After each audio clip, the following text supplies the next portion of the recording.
Solvent होता है वो क्या होता है, लार्जर अमाउंट में होता है। ठीक है, ऐसे सॉल्यूशन जिसमें दो कंपोनेंट रहते हैं उनको एक और नाम भी दिया जाता है, दैट इज बाइनरी सॉल्यूशन। ठीक है, बाइनरी सॉल्यूशन।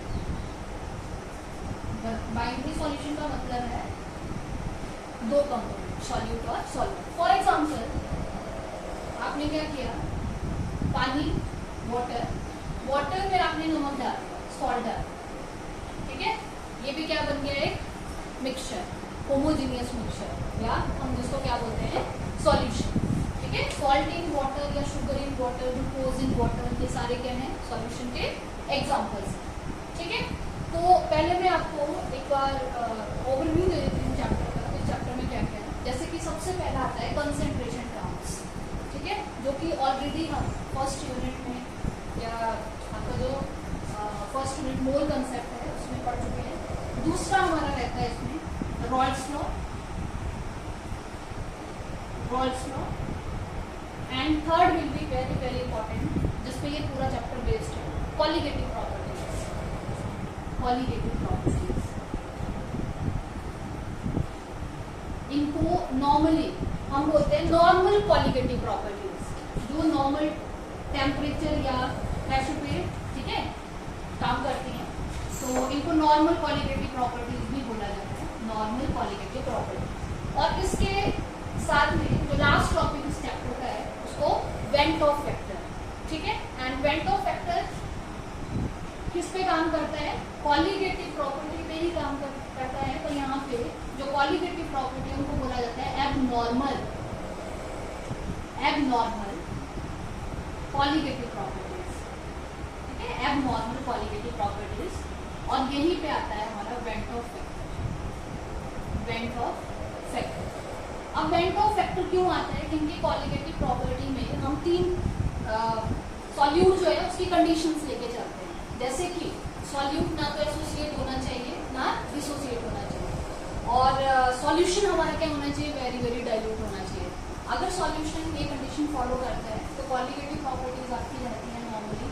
ठीक है, अगर ये कंडीशन फॉलो नहीं करता है, मीन्स सॉल्यूट एसोसिएट या डिसोसिएट हो जाता है, तो वहां पे जो हमारे पास एबनॉर्मल कॉलीगेटिव प्रॉपर्टीज आती हैं, मतलब कॉलीगेटिव प्रॉपर्टीज में जो चेंज रहता है उसको स्टडी करता है वेंट ऑफ फैक्टर, और इसको किससे डिनोट करते हैं, आई से। ठीक है, तो ये हमारे चैप्टर्स के कुछ टॉपिक्स हैं जो हमें कवर करने हैं। तो अगर सबसे पहले बात करें कंसेंट्रेशन टर्म्स में, तो मेन हमें करनी है, ऑलरेडी हम कर चुके हैं, कंसेंट्रेशन टर्म्स में सबसे पहले आ गया आपका मास परसेंट। ठीक है, तो मास परसेंट क्या होता है, ये बता सकता है, व्हाट इज मास परसेंट, बताइए जल्दी। मास ऑफ सॉल्यूट, है ना, क्योंकि पहले तो कंसेंट्रेशन का मतलब क्या होता है, व्हाट इज कंसेंट्रेशन, कंसेंट्रेशन का मतलब होता है अमाउंट, किसका अमाउंट, मतलब ये जो कंसेंट्रेशन टर्म्स हम करेंगे, ठीक है, इनमें मेनली हमें क्या मेजर करना है, हमें मेजर करना है अमाउंट ऑफ सॉल्यूट, इस सॉल्यूशन में सॉल्यूट कितना है। ठीक है, सॉल्यूशन में सॉल्यूट का अमाउंट कितना है, ये मतलब होता है कंसेंट्रेशन। अब कंसेंट्रेशन को मेजर करने के डिफरेंट मेथड्स हैं, जिसमें सबसे पहले मास परसेंट, जिसमें होता है mass of solute upon mass of solution into 100। ठीक है, फिर हमारा आता है वॉल्यूम परसेंट, वॉल्यूम परसेंट भी सेम यही कॉन्सेप्ट, अब मास की जगह वॉल्यूम आ जाएगा, volume of solute upon volume of solution into 100। ठीक है, वैसे एक मास वॉल्यूम करके भी होता है, और सीधे आगे आते हैं हम इसमें molarity. What is molarity, number of moles of solute, या मैं सीधे लिखती हूँ moles of solute, moles of solute and volume of solution in litre. ठीक है, अगर लीटर, अगर मिलीलीटर में लेते हैं तो इनटू क्या करना पड़ेगा, 1000। ठीक है, और उसके बाद में हमारा रहता है मोलैरिटी, मोलैरिटी ये भी ध्यान रखना है, मोलैरिटी को डिनोट करते हैं कैपिटल एम से, और मोलैरिटी को डिनोट करते हैं स्मॉल m से, ठीक है। तो ये भी हो गया moles of solute, moles of solute upon क्या होता है यहाँ पे मास ऑफ सॉल्वेंट, ठीक है, इन किलोग्राम या ग्राम, ठीक है। तो ये रहती है। एक इसमें और आता है जो हमें करना है, that is mole fraction. Mole fraction, mole fraction का डिनोशन है स्मॉल x, और मोल फ्रैक्शन क्या होता है, it is the ratio of, ठीक है, मोल फ्रैक्शन का रेशियो किसमें होता है, सॉल्यूट और सॉल्यूशन। तो ये आ गया आपका moles of solute upon mole of solute, या फ्रैक्शन भी बोल सकते हैं, प्लस मोल्स ऑफ सॉल्वेंट, या टोटल सॉल्यूशन भी लिख सकते हैं यहाँ पे सॉल्यूशन का, और कंपोनेंट की फॉर्म में भी लिख सकते हैं। तो बुक में, ठीक है, अपना अपना रहता है, कई बुक्स में आपको कंपोनेंट मिल जाएगा यहाँ पे, ठीक है। जैसे कि अभी हम सॉल्यूशन की बात कर रहे हैं, तो यहाँ पे सॉल्यूट को हम, जैसे सॉल्यूशन है आपका कोई ए बी सॉल्यूशन, ठीक है, इसमें बी हम सॉल्यूट को ले रहे हैं और ए हम इसको ले रहे हैं सॉल्वेंट, राइट। तो यहाँ पे क्या होता है, अगर हम मोल फ्रैक्शन निकाल रहे हैं, मोल फ्रैक्शन ए का, ठीक है, ए मतलब कंपोनेंट ए, कंपोनेंट ए मतलब सॉल्वेंट का, ठीक है। If we have to calculate the mole fraction of solvent A, then formula become क्या बनेगा, मोल्स ऑफ दैट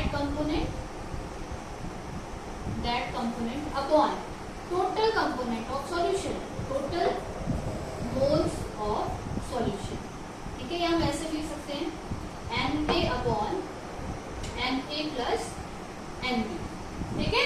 ये हो गया ए कंपोनेंट के मोल फ्रैक्शन को निकालने का फॉर्मूला। वैसे अगर हमें मोल फ्रैक्शन निकालना है बी कंपोनेंट का, तो उसके लिए फॉर्मूला मैं डायरेक्ट लिख रही हूँ Nb upon Na plus Nb।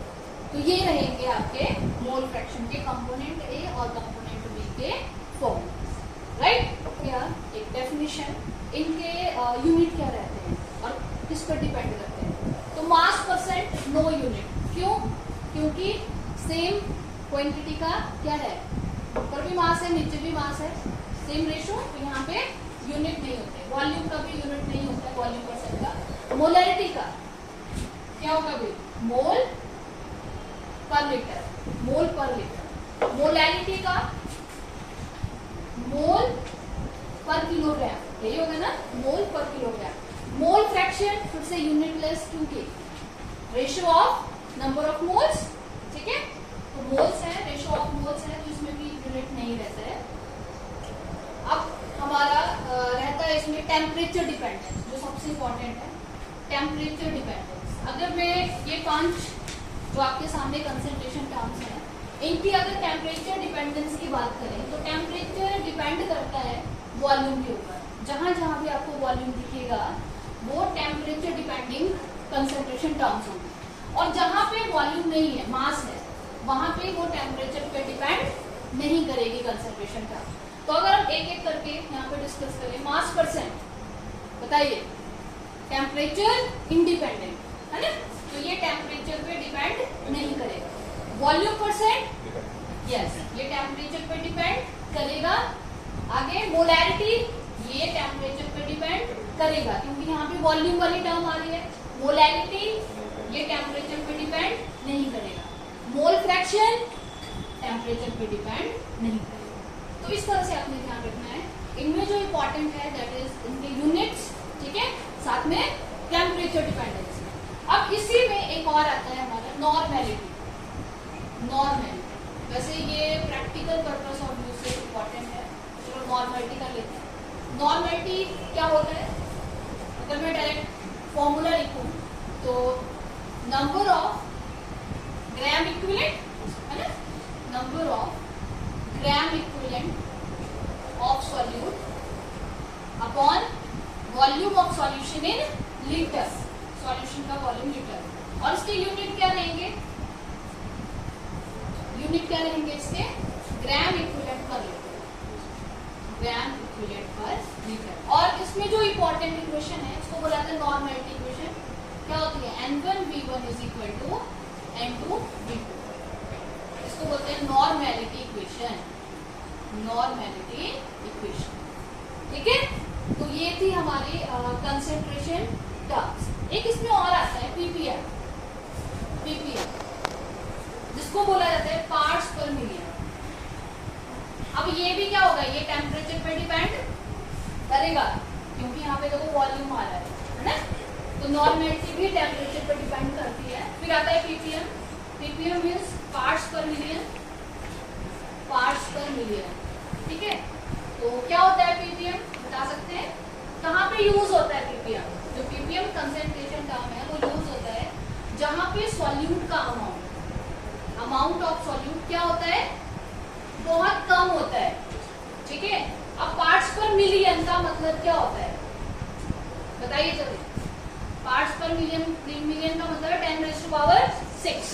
तो ये होता है mass of solute, mass of solute upon mass of solution. ठीक है, mass of solute upon mass of solution into 10⁻⁶।